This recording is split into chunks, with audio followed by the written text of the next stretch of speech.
Atención amigos, que apareció la señora Tere Marinovich a decir que ya le quedan las últimas horas a la señora Matei, que ya está tan mal en las encuestas que es muy probable que se llegue a bajar. Vamos a ver lo que pasó. Decir, será público, aunque tenga cientos de miles de visualizaciones en YouTube. Este video será de interés solo para aquellos electores que tienen una posición tomada, ya sea porque tienen un candidato de su preferencia o porque se identifican con un sector y saben que no votarán bajo ninguna circunstancia por el otro. ¿Por qué hago esta advertencia? Porque a veces amigos, gente de mi familia se preocupa y piensa que cualquier cosa que se diga de la derecha podría afectar electoralmente a la derecha. Adicionalmente, todo lo que pienso decir apunta a que esa derecha desarrolle una buena estrategia, una estrategia inteligente, en que cada candidato rinda lo más posible para que ese buen rendimiento suyo en primera, si pierde, lo pueda capitalizar en segunda vuelta el que resulte ganador. En resumen, tranquilidad, las columnas de política dura, las que hablan de estrategias y tácticas, no son de interés del elector que está evaluando hoy por quién votar y por tanto cualquier crítica que haga hoy yo no afectará a ninguno de los tres que están en disputa. ¿Y por qué creo que están? Por lo demás, decir que los que están evaluando son alrededor de un 10%. Eso lo dice la academia. Relevante hacer este ejercicio en cuanto a revisión de la estrategia y de la táctica que se ha usado, porque he visto que algunas personas piensan que el espectáculo de esta semana perjudica solo a Evelyn Matei, y yo creo que no, y por eso son tan peligrosos estos incidentes. Todos han sido perjudicados y ninguno estuvo a la altura, salvo Kaiser, creo que se ha mantenido un poco al margen de todo este tipo de polémica. Y no lo digo con ánimo de confrontación, sino con la esperanza de que estos candidatos, todos los candidatos, hagan una reflexión seria para que si uno se equivoca, no se equivoquen al mismo tiempo todos los demás. Porque si algo necesita la derecha hoy es distinguir entre el debate, que necesariamente se debe producir entre ellos, y la pelea estéril. Entender dónde están las fallas, corregirlas a tiempo y llegar con fuerza, claridad y coherencia a la segunda vuelta. Este video, aunque incómodo, está hecho precisamente para eso. Todo parte el lunes. Evelyn Matei anuncia querella contra el Partido Republicano por caso bots, delitos informáticos, asociación ilícita. Chaguán, que la secunda, asegura que hay 5 senadores dispuestos Por el caso de cuentas de Twitter, por eso está llevando una querella contra Kast y que evidentemente eso le beneficia a la comunista. a firmar. Martes o miércoles dice será presentada, pero no, martes y miércoles no pasa nada. Con las horas se sabe que no son 5 los que apoyan, quedan 2. Empiezan los desmarques. La vocera de Matei aclara, no estamos de acuerdo con judicializar la política. Matei entonces matiza que no está decidida, que hay nerviosismo. Horas después da pie atrás. No habrá querella, pero no es un no rotundo, es un no con condiciones. Una semana, un anuncio, un retroceso. 5 senadores que eran 2, una vocera que desmiente, una candidata que duda, otro que no dimensiona, puro ruido, cero estrategia y un espectáculo que los dos pagarán caro, porque los dos reaccionaron mal y si no enmiendan el rumbo será peor. Comencemos con Matei y sigamos luego con Kast. Insisto, no pienso tomar partido, solo quiero analizar el caso desde el punto de vista táctico. Nos guste o no, Evelyn Matei ha sido objeto de una campaña que objetivamente uno puede calificar de despreciable. Podemos discutir si está en condiciones de asumir la responsabilidad de gobernar nuestro país. Yo lo he hecho. Pero lo que hubo no fue un debate. Fueron usuarios de redes sociales escondidos en el anonimato, sugiriendo o asegurando que Matei padecía una enfermedad degenerativa con la difusión de videos adulterados que supuestamente apoyaban la tesis. ¿Por qué esto salió? Pero es culpa de los bots o realmente de la gente o no sé, de Twitter, porque eso es libertad de expresión. Que se expresen, es una manera de reírse, porque la señora Matei es muy mala candidata.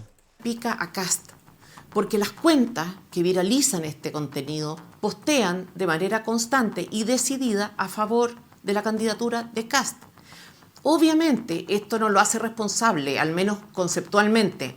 Un candidato no está necesariamente obligado a responder por lo que hacen otros, aunque sea en su nombre. Queremos creer además que no está detrás ni es financista de estas cuentas. Puede ser que sea seguidor de algunas, que él haya reposteado contenido de estas cuentas, lo ha hecho.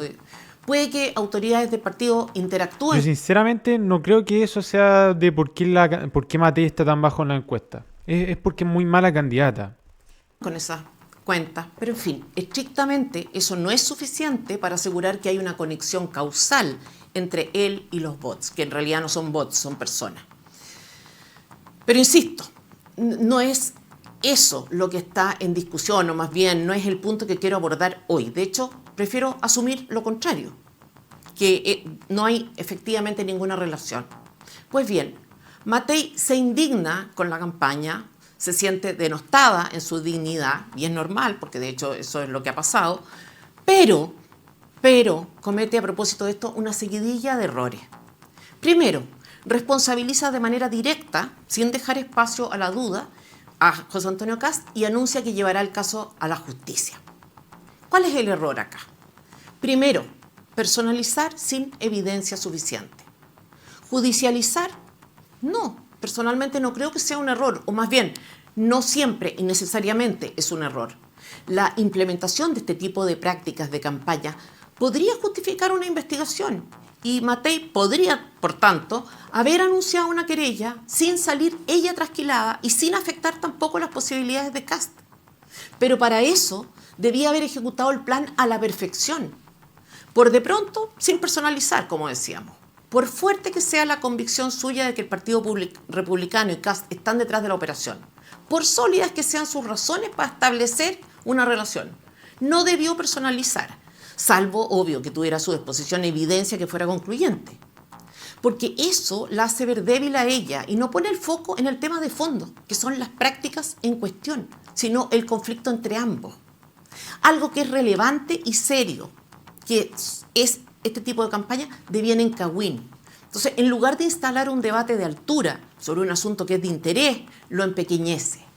La oportunidad que se le dio de detener esta mala práctica de una manera inteligente, la pierde por la forma en que enfrenta el problema. ¿Cómo podría haberlo hecho?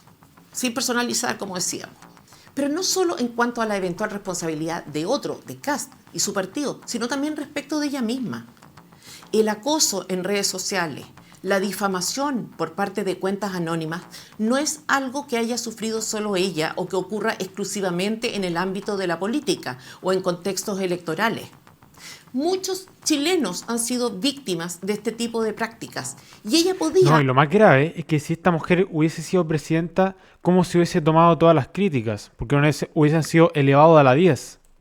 haber aprovechado la oportunidad de representar esa causa, de hablar a propósito de una experiencia personal de un asunto que es de interés general. En lugar de eso, habla de sí misma y de un conflicto que tiene con otra persona, de manera tal que el tema de fondo queda relegado y abre un flanco que desvía la atención. Ya no se trata de la mala práctica en cuestión, sino de la unidad de la derecha, de la gobernabilidad, etc. En materia política, este tipo de campañas tienen repercusiones graves también si no se detienen. Lo discutía en mi familia hace algunos días, porque algunos decían que había que aguantar, que la guerra sucia era, por supuesto, una mala praxis, pero a la que había que acostumbrarse. Asumamos que es así, que esta actividad es sin llorar, como se dice. ¿Qué pasa si socialmente este tipo de conductas y costumbres se validan? Si por la vía de la inacción se masifican. En primer lugar, se agudizan. La inteligencia artificial aumenta exponencialmente el riesgo, además. Si cada candidato se ve obligado... Pero lo que no, quizás lo que no sabe la señora Marinovich es que en Twitter existen algoritmos para identificar cuándo es una inteligencia artificial. De hecho, los mismos comentarios, si es que tiene suficientes comentarios, dice un mensaje de la comunidad que este video fue hecho por inteligencia artificial. Es falso, lo dice. Pero la señora Matei como que hace caso omiso, como que no sabe eso, que es fácil reconocer cuándo un video es inteligencia artificial, por lo menos hoy día. En campaña a desmentir o a estar desmintiendo falsedades, asegurar que el que hace o dice tal o cual aberración no es en realidad él, sino un clon digital suyo.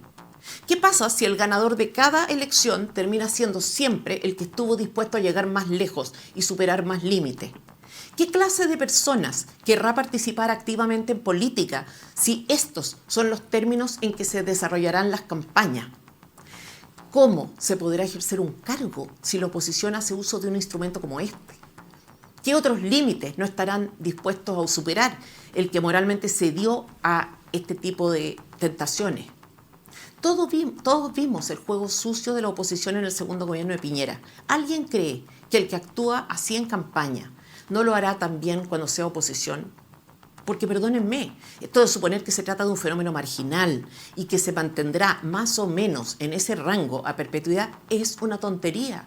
Es una tontería también suponer que el político que está dispuesto a esto será decente en su conducta en todo lo demás. Si gobierna, perseguirá a sus adversarios con el aparato del Estado. Y si no lo hace, dedicará sus esfuerzos a boicotear al gobernante de turno. Matei pudo haber tenido todo esto a la vista. El conflicto podía haberla fortalecido y no debilitado. Y esto ocurrió porque hizo mal las cosas. No está de más, por tanto, un recordatorio. Sea lo que sea que uno quiera hacer, si está en campaña, tiene que hacerlo con perspectiva.